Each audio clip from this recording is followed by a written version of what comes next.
Hoy en España y gran parte de Europa miran con atención un caso que ha reabierto uno de los debates más sensibles de nuestro tiempo, el derecho a morir dignamente. Este jueves 26 de marzo del 2026, una joven de 25 años, identificada como Noelia, tiene programada la eutanasia tras casi 2 años. Una intensa batalla legal, médica y familiar. Su historia no solo habla de dolores personales, derechos individuales y conflictos éticos que dividen a la sociedad. Noelia es una joven española que quedó parapléjica tras un intento de suicidio ocurrido en el año 2022.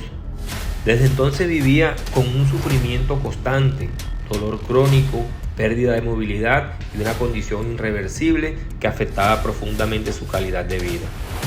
En abril del 2024 tomó una decisión: solicitar la eutanasia. No fue una decisión impulsiva, fue evaluada por médicos especialistas y una comisión oficial que finalmente aprobó su petición. Sin embargo, el progreso no fue sencillo. Su padre, en desacuerdo con la decisión, inició una lucha judicial para impedir la eutanasia, argumentando que su hija no estaba en condiciones psicológicas de decidir. A esta oposición se sumó una organización religiosa, lo que convirtió el caso en un debate público. Durante casi 20 meses, el caso pasó por múltiples instancias: juzgados locales, Tribunal Superior de Justicia de Cataluña, Tribunal Supremo, Tribunal Constitucional y finalmente el Tribunal Europeo de Derechos Humanos. Todas las instancias fallaron a favor de Noelia, reconociendo su derecho a decidir sobre su propia vida. Incluso el Tribunal Europeo rechazó frenar el procedimiento de los últimos días. ¿Quién tiene la última palabra sobre la vida de una persona? El caso pone sobre la mesa una pregunta profunda. Por un lado, el derecho individual a decidir sobre el propio cuerpo y el sufrimiento por otro. Las creencias familiares, religiosas y étnicas que defienden la vida en cualquier circunstancia, organizaciones a favor de la eutanasia, sostienen que en un derecho individual, inviolable y personal, mientras que sectores contrarios argumentan que deben agotarse todas las alternativas médicas y psicológicas. Desde el 2021 la eutanasia es legal en España. Para acceder a ella, una persona debe ser mayor de edad, tener una enfermedad grave o padecimientos irreversibles, sufrir dolor físico o psicológico constante, presentar varias solicitudes formales, ser evaluada por médicos y una comisión independiente. Más de 1,000 personas han accedido a este derecho desde su aprobación, aunque no todos los casos son aprobados.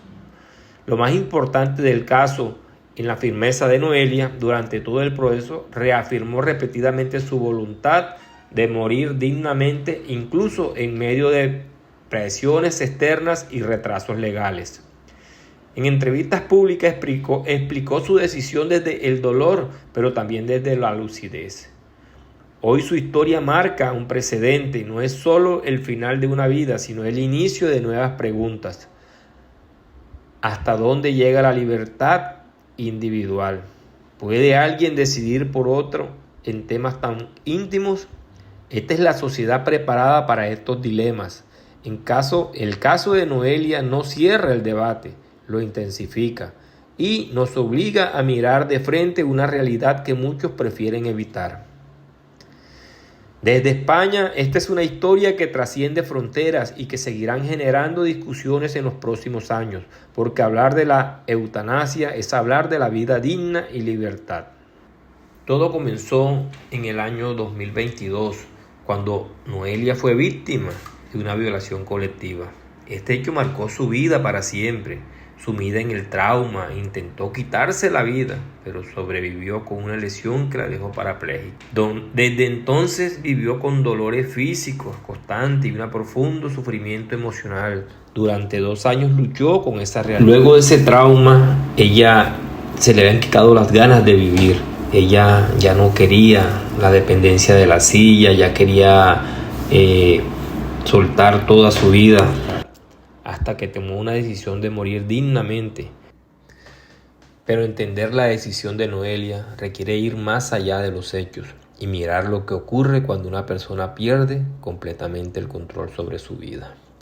Después de la agresión no solo quedó el recuerdo, quedó una herida invisible, constante, persistente, y el trauma no desaparece, se transforma, se convierte en ansiedad, en miedo, en pensamientos repetitivos, en noches sin dormir. Y en muchos casos en una sensación profunda de no poder seguir viviendo. Eso fue lo que enfrentó Noelia. No se trataba únicamente de lo que le hicieron, sino de lo que ese hecho provocó dentro de ella, una ruptura total con su realidad anterior. Porque después de un evento así, la vida no vuelve a ser la misma, y en medio de ese estado emocional llegó el momento más crítico, el intento de suicidio. Un acto que no nace de la debilidad, sino del agotamiento extremo, de sentir que no hay salida, de querer detener el dolor a cualquier costo. Pero en su caso la muerte no llegó. Lo que llegó fue una nueva realidad. Uno mucho más dura, una vida marcada por la inmovilidad, por la dependencia, por el dolor físico constante. Y entonces el sufrimiento se duplicó, porque ya no era solo emocional, ahora también era corporal.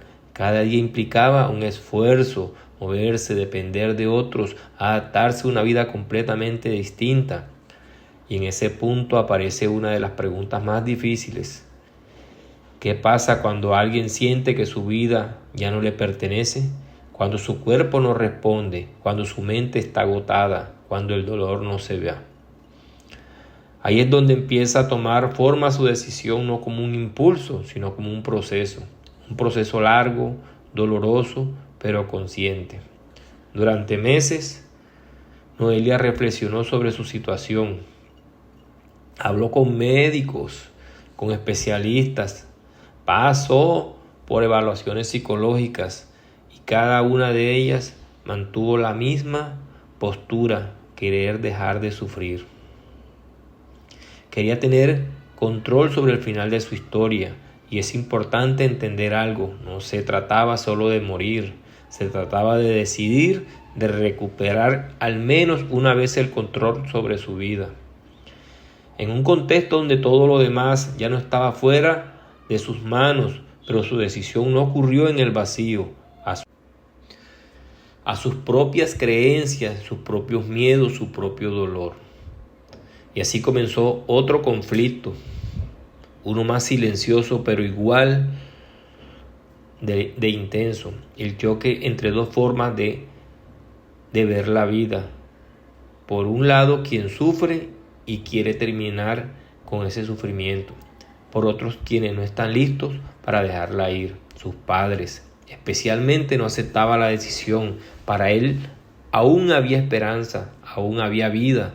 Y desde ese punto inició una lucha para impedirlo, no solo emocional sino legal.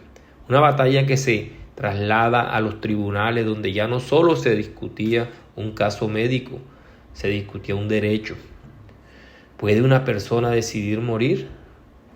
¿En qué condiciones? ¿Quién tiene la última palabra? Durante meses el caso avanzó